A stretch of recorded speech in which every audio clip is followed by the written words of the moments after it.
उपलब्ध विस्फोटक पदार्थों से तैयार किए गए आईईडी का उपयोग किया गया था।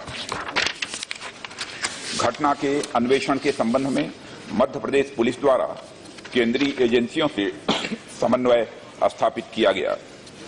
तदोपरांत प्राप्त आसूचना के आधार पर मध्य प्रदेश पुलिस द्वारा होशंगाबाद जिले के पिपरिया नामक स्थान पर वाहन चेकिंग के दौरान 3 संदिग्धों को हिरासत में लिया गया। संदेहियों से की गई पूछताछ में उपरोक्त घटना में उनकी सहभागिता स्पष्ट होने से उन्हें गिरफ्तार किया गया है। प्रकरण का अग्रिम अन्वेषण केंद्रीय एजेंसियों के समन्वय से किया जा रहा है तथा अभियुक्तों के अन्य संपर्क सूत्रों के संबंध में जानकारी एकत्रित की जा रही है। संदेहियों से की गई पूछताछ तथा अन्य उपलब्ध सूचनाओं के आधार पर उत्तर प्रदेश पुलिस द्वारा लखनऊ, इटावा, कानपुर व औरैया में विभिन्न स्थानों पर कार्रवाई की गई।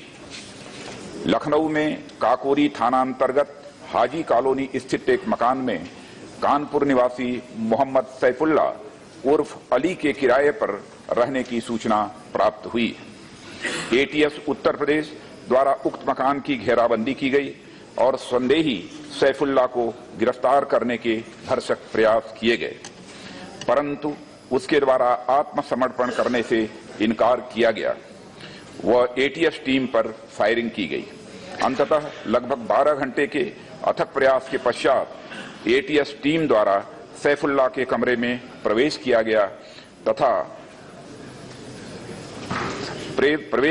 तथा आमने सामने हुई मुठभेड़ में इस संदिग्ध आतंकी को मार गिराया गया।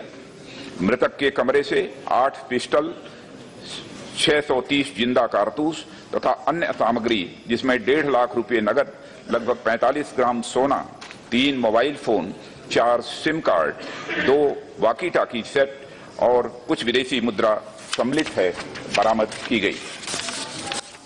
घटना के संबंध में थाना एटीएस लखनऊ में अपराध संख्या 2/2017 धारा 307/121A, 122, 123, 124A IPC 342527 arms act और 16, 18, 23 यूएपीए के अंतर्गत पंजीकृत किया गया है। एटीएस कानपुर इकाई द्वारा जाजमऊ थाना क्षेत्र से एक अन्य संदेही को गिरफ्तार किया गया, जिसके विरुद्ध अपराध संख्या 3/2017 धारा 121A, 121A, 123, 124A आईपीसी तथा यूएपीए की धारा 16, 18, 23, 38 के अंतर्गत पंजीकृत किया गया है। उपरोक्त के अतिरिक्त एटीएस उत्तर प्रदेश द्वारा 2 अन्य अभियुक्तों, जिनमें से एक इटावा व एक औरैया से है, को भी उपरोक्त संदिग्ध आतंकवादियों को हथियार सप्लाई करने के आरोप में गिरफ्तार किया गया है। इस प्रकार अब तक कुल 6 गिरफ्तारियां इस पूरे घटनाक्रम में हुई हैं। उपरोक्त संपूर्ण घटनाक्रम राज्य पुलिस और केंद्रीय एजेंसियों के बीच समन्वय का एक उत्तम उदाहरण है।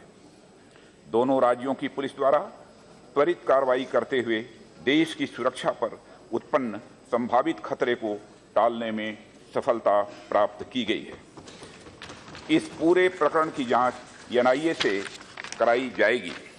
और अध्यक्ष महोदया, यहाँ पर मैं इस बात का भी उल्लेख करना आवश्यक समझता हूँ कि जब उत्तर प्रदेश पुलिस सैफुल्ला जो मारा गया है उसके पिता से मिले और उन्होंने उसकी लाश को हैंडओवर करने की बात कही, तो जो स्टेटमेंट दिया है उसके सैफुल्ला के पिता मोहम्मद सरताज ने कि जो देश का न हुआ वो मेरा कैसे हो सकता है, उसने कोई सही काम तो किया नहीं है, मुझे उसका मरा हुआ मुंह तक नहीं देखना है।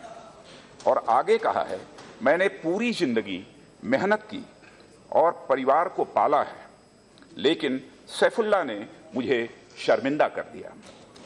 हर किसी के लिए देश पहले है, यह सैफुल्ला के पिता सरताज कहते हैं, जबकि सैफुल्ला देश का नहीं हो सका, इसलिए वह मेरा भी नहीं हो सकता है।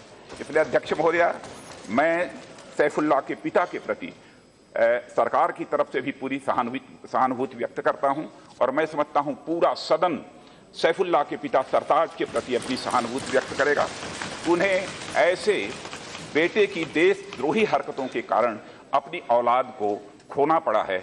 और इतना ही नहीं, मैं कहना चाहूंगा कि मोहम्मद सरताज जैसे लोगों के ऊपर सरकार को भी नाज है और पूरे सदन को भी निश्चित रूप से नाज होगा और वो हम लोगों के लिए गौरव का विषय है। अध्यक्ष महोदय, इसका उल्लेख करना मैंने आवश्यक समझा, इसलिए यहां पर उल्लेख किया।